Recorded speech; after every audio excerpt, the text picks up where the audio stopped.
Okay, so welcome back to the deep dive, everyone. Last time we did this deep dive, we went pretty deep, right? I mean, like into the nitty gritty of end-to-end RSA encryption. And I think we got a pretty good handle on how that whole process keeps those chats we have online nice and secure. Yeah, absolutely. We definitely laid that foundation. But, building on that, today's topic is, it's a bit of a reality check, maybe. Oh, yeah. Reality's about to hit, I think. Hard. Well, so we're going to be digging into how even a system as mathematically solid, as RSA, can actually be, kind of bypassed in the real world. And to really get into the weeds on this, we're going to be looking at a paper called Strategy for Protecting RSA Encryption System, Pegasus case. Wow, that's a mouthful. But I guess, it gets right to the point, right? I mean, Pegasus, that's the spyware we've all been hearing about. So this paper is basically telling us how they're not actually breaking RSA's encryption, but kind of sneaking around it. That is exactly it. So, where are we headed with this deep dive, then? Well, I think our goal here is to unpack these bypass techniques, to really highlight that encryption, strong encryption. Sure, it's vital, but it's only one piece of this whole massive digital security puzzle. Right. Okay, I'm starting to see where this is going. So it's not enough to just have a super strong lock on the door. We need to think about the windows, the back door, the roof. Exactly. We need to understand where the vulnerabilities really are, like the weak points, the gaps in the defenses. And once we see those, then we can start to think about, what can we do about them? How do we actually protect ourselves in this crazy digital world? Okay, that makes sense. I'm with you. So, before we get too far ahead of ourselves, maybe we should just take a minute to remember, how strong RSA actually is, just to set the stage. Oh, absolutely. I mean, that's crucial, right? So this paper, the Protecting RSA System paper, it's very clear on this. When you're using RSA with a long enough key, right? We're talking 2048 bits or even longer. Well, the math behind it is insanely strong. I mean, mind-bogglingly strong. And that's something we went into pretty deep back in our end-to-end encryption deep dive. Yeah, that's right. I mean, we spent a lot of time talking about how RSA basically relies on this problem of factoring huge numbers, these massive numbers that make up the public key, trying to break them down into their original prime numbers. And computationally, that's a nightmare. Absolutely. It's essentially impossible with current technology. And that's the beauty of it. So what this Protecting RSA System paper is really emphasizing is that something like Pegasus, it's not trying to brute force its way through that mathematical wall. It's finding a way around it, like a secret passage or something? Precisely. It's not about cracking the code. It's about maneuvering around it. Okay, so let's get to the heart of it then. Pegasus. Zero-click spyware. This stuff sounds, I don't know, straight out of a sci-fi movie. What makes it so effective at getting around RSA's defenses? It's pretty sophisticated, to be honest. The key here is that zero-click part. It means it can compromise a device without the user even knowing it. No clicking on a link, no downloading a file, nothing. It just appears. Wow, that's kind of terrifying. Yeah, it's definitely unsettling. And once it's on a device, it basically focuses on the endpoints of the communication. So what happens before a message is encrypted and after it's decrypted. So instead of trying to intercept the message while it's in transit, it's listening in at the source and the destination. Exactly. The paper breaks down a few different ways Pegasus does this. One way, and it's kind of scary, is that it can actually grab messages right from the device's memory, but after they've already been decrypted by RSA. So the message is sent securely. My phone does its job, decrypts it so I can read it, and then boom, Pegasus just swoops in and makes a copy. It's a bit like that, yeah. And it gets worse. The paper also says that if the private keys are stored on the device, without any encryption, which honestly is a huge security risk, Pegasus could potentially get a hold of those too. So imagine you have this super high-tech vault, right? And the key to it is just sitting there out in the open. Anyone could just grab it. Exactly. And there's more. Pegasus can also record every single keystroke you make. Imagine someone looking over your shoulder as you type in your passwords or your credit card info. That's keylogging, right? Creepy stuff. Very creepy. And it can also just capture what's on your screen. And get this, it can actually read messages even from secure messaging apps, either by looking at your screen or by going directly into the app's memory. So even if my message is encrypted, super tight encryption in transit, if this thing is watching my screen or reading my phone's memory, the encryption itself doesn't really matter, does it? You're getting it. The encryption might be protecting the message in transit, but Pegasus is already inside. It's like, imagine RSA is this really secure tunnel, right? But Pegasus is just waiting for you at the end of the tunnel, ready to grab whatever comes out. That's a great analogy. The paper uses a similar one, actually.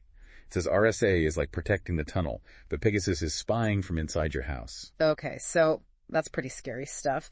But I guess the good news is it seems like there are things we can do to, make ourselves a bit less vulnerable to these kinds of attacks. Right. Oh, absolutely. The paper outlines several practical steps individuals can take to minimize their risk. All right, I'm all ears. Lay it on me. Okay, so first and foremost, choosing the right messaging apps.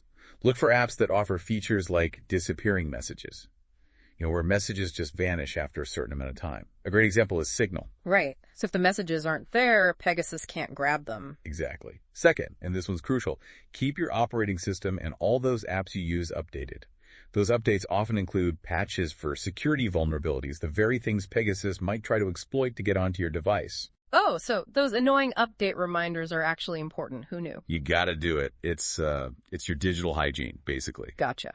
Okay, what else? Well, we talked about private keys, right? So whenever possible, try to avoid storing them directly on your device. Yeah. And if you have to, go for apps that use those hardware-backed storage solutions, like Secure Enclave on iOS or Android Key Store. Those are much more secure. Okay, so keep those keys locked up tight. Precisely. And, for really sensitive stuff, maybe think twice about handling it on your everyday phone. There are even super secure devices called air-gapped devices that aren't connected to any networks at all. The paper mentions them. Wow, so totally off the grid. Pretty much, yeah. But that's for super high-level security needs. Okay, got it. But all this talk about more secure apps, it makes me wonder why aren't all apps built this way? If we have the tech to make them more secure, why isn't everyone doing it? That's a great question. And, the paper actually addresses that. It boils down to a few key factors. First, cost. Developing and maintaining truly secure apps, it's not easy. It's complex, it takes time, and it requires expertise. So it's not just flipping a switch, huh? No, definitely not. And there's also the whole user experience thing. Making an app super secure can sometimes mean sacrificing some features or maybe making it a bit slower or less compatible with other services. And, people are used to their apps being super smooth and easy to use. Right. Convenience often trumps security, especially if people don't really understand the risks. Exactly. And let's be honest, there's also a business side to this. Mm-hmm. Companies, they want to get their apps out there fast. They want lots of users, and they often, they make money from user data. And truly secure apps, they kind of clash with that. Yeah, I see the conflict there. It's almost like a catch-22, isn't it? Yeah. Users want security, but they also want convenience, and companies want to keep their business models going. It's a tricky balance for sure. The paper also talks about how, not everyone is even aware of these threats. The average person might not even know about Pegasus or how sophisticated these things can be. Which, makes it harder to convince them to maybe sacrifice some convenience for more security. Yeah, absolutely. And let's not forget, there are a lot of people out there still using older phones, less powerful devices, and some of these really secure solutions might not even work on those. Okay, so it's complicated, to say the least, But the paper does talk about what a more secure app architecture could look like, something that's, built to resist something like Pegasus. Can you walk us through that a bit? Absolutely. So the main idea is to keep the most important thing, the private key, completely hidden from the main operating system and the app itself. Okay, so lock it away in a safe place. Yeah, exactly. The best way to do this is to use something called a secure hardware enclave, like the Secure Enclave on iPhones or TPMs on other devices. Okay, so that's where the super secret key goes. Yep.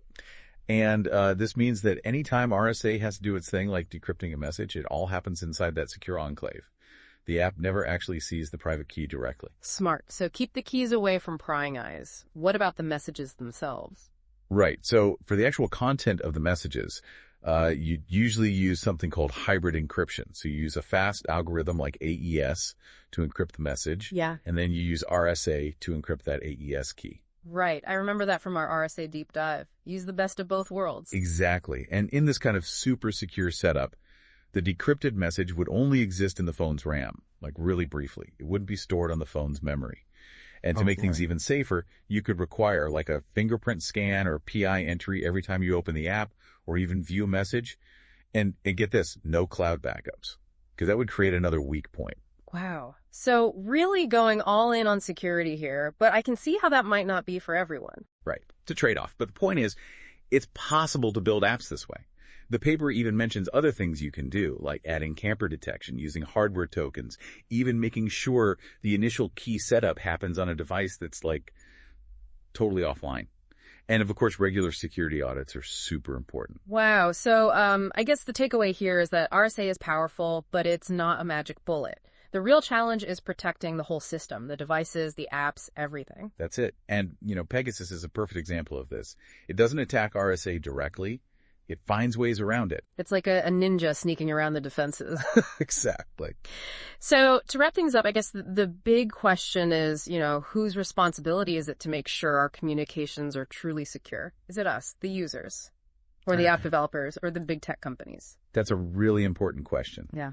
And I don't think there's an easy answer, but it's definitely something we all need to think about. Yeah, food for thought. Well, thanks for joining us for another deep dive, everyone. We'll see you next time.